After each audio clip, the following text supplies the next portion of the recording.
Hello, नमस्ते, नमस्कार. नव्या दिवसाची नवी सुरुवात. आजचा दिवस तुम्हाला खूप छान जाऊ दे आणि तुमच्या मनातल्या सर्व इच्छा पूर्ण होऊ दे. तर आज तुम्ही बघत आहेत की मी तर गाजर वगैरे सगळं किसून घेतलेले आहे. तर आज आपल्याला करायचा आहे गाजराचा हलवा. तर शिवांशची खूप दिवसापासूनची फर्माईश होती की गाजराचा हलवा कर मम्मी. आणि काल गाजर घरी आल्यापासून तर त्यांना खूपच जास्त महाग लागला होता माझ्या की गाजराचा हलवा कर म्हणून. तर फायनली आज मी गाजराचा हलवा करणार आहे. तर शिवांश शाळेत गेलेला आहे. सकाळची सगळं कामे माझं आवरून घेतलेली आहेत आणि सकाळचे सगळे कामे आवरल्यानंतर मी आता गाजराचा हलवा करणार आहे. तर तुम्ही बघू शकताय मी इथं गाजर सर्व अगोदर किसून घेतलेली आहे. आणि गाजर किसून घेतल्यानंतर आपल्याला कढईमध्ये त्याला व्यवस्थित तूप टाकून परतून घ्यायचं आहे. तरी इथं मी 2 चमचे तूप टाकलेलं आहे आणि त्याला व्यवस्थित परतून घ्यायचं आहे. जोपर्यंत आपलं गाजर एकदम मऊ होणार नाही तोपर्यंत आपल्याला ते परतून घ्यायचं आहे. आणि गाजराचे काय फायदे आहेत, किती फायदे आहेत हे सांगायची गरज नाहीच, कारण गाजराचे भरपूर फायदे आहेत. आणि आपल्या हिवाळ्यामधले म्हणजे सीझनमधला पहिला गाजराचा हलवा म्हणजे पहिला गाजराचा हलवा आपल्या घरी आज होणार आहे. पहिल्यांदा गाजर आलेले आहेत आणि त्याचा पहिला हलवा होणार आहे. तर म्हणतात ना सीझनेबल फळ खायला पाहिजे, तर म्हणून आणि आपल्या हिवाळ्यामध्ये जे विटॅमिन सीची कमतरता आपल्या शरीरामध्ये होते त्यामुळं ककडी, गाजर, संत्री, मोसंबी अशा प्रकारचे पाणीदार फळे जे असतात ते आपण खाल्ले पाहिजेत. कारण आपल्या शरीरामध्ये थंडीचं सीझन असल्यामुळे पाणी जास्त कमी प्रमाणामध्ये पिलं जातं आणि आपल्या शरीरामध्ये पाण्याची कमतरता ही कमी होऊ नये त्यामुळे अशा प्रकारचे फळं हे खाल्ली जातात. म्हणजेच कोणत्याही सीझनचे फळं हे सीझनेबल फळं हे प्रत्येकानं खायलाच हवे असं मला तरी वाटतं. तर तुम्हाला काय वाटतं ते कमेंट्समध्ये नक्की सांगा. तर तुम्ही इथे बघू शकता आपलं गाजर मस्त व्यवस्थित परतून झालेलं आहे आणि त्यानंतर मी यामध्ये दूध टाकलेलं आहे आणि दूध टाकून आपल्याला हे एकदम शिजवून घेतलेलं आहे. दूध पूर्ण आटून गेलेलं आहे आणि आटल्यानंतर झाकून ठेवून आपल्याला दूध पूर्ण आटून घ्यायचं आहे. आणि दूध पूर्ण आटून गेल्यानंतर आपल्याला यामध्ये टाकून घ्यायचं आहे साखर. तर इथे बघा मी साखर टाकून घेतलेली आहे आणि साखर टाकल्यानंतर आपल्याला पूर्ण हे साखर मेल्ट होणार आहे आणि मेल्ट झाल्यानंतर आपल्याला गाजराचा हलवा जो आहे तो पूर्ण असं पातळ होणार आहे. तर आपल्याला तो गाजराचा हलवा जो साखर मेल्ट झाल्यानंतर पातळ झालेला आहे तो पूर्ण दाटसर होईस्तोवर आपल्याला शिजवून घ्यायचा आहे. आणि आपण जेव्हा यामध्ये दूध टाकून याला वाफवायला ठेवतो ना तेव्हा काय होतं, हे पूर्ण मऊ होतं.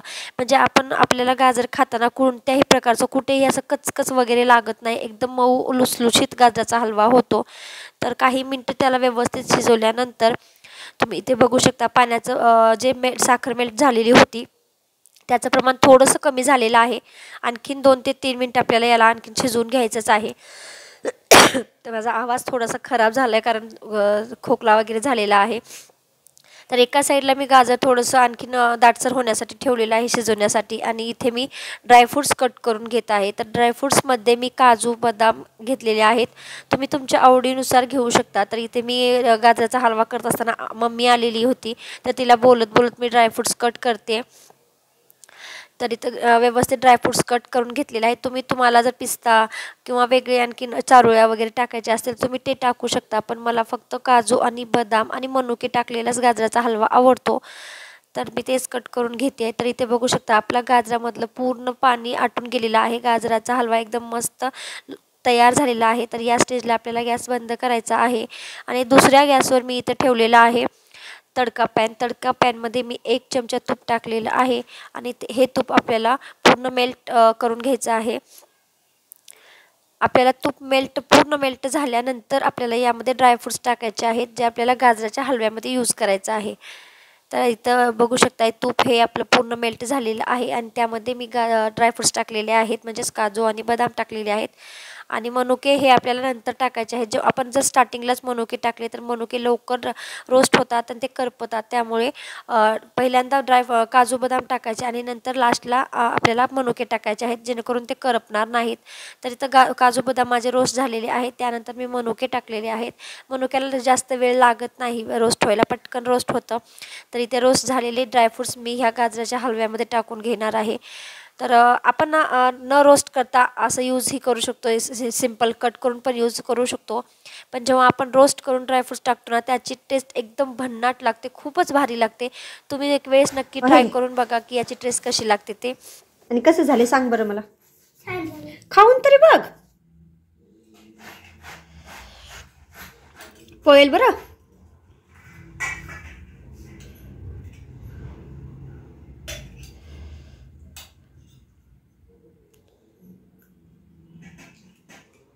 छान झाले ना? आवडलं तुला? खुश खुश झालं? तर इकडं शिवांश खातोय हलवा, कारण शिवांश कालपासून माझ्या पाठीमागं होता की मला हलवा खायचे. गाजर जेव्हा घरी आले तेव्हापासून तर चालू होतं हलवा खायचे हलवा खायचे. तर फायनली त्याला एकदा हलवा करून दिला आणि सीझनचा पहिला हलवा घरामध्ये झालेला आहे. शौर्य झोपलेला आहे.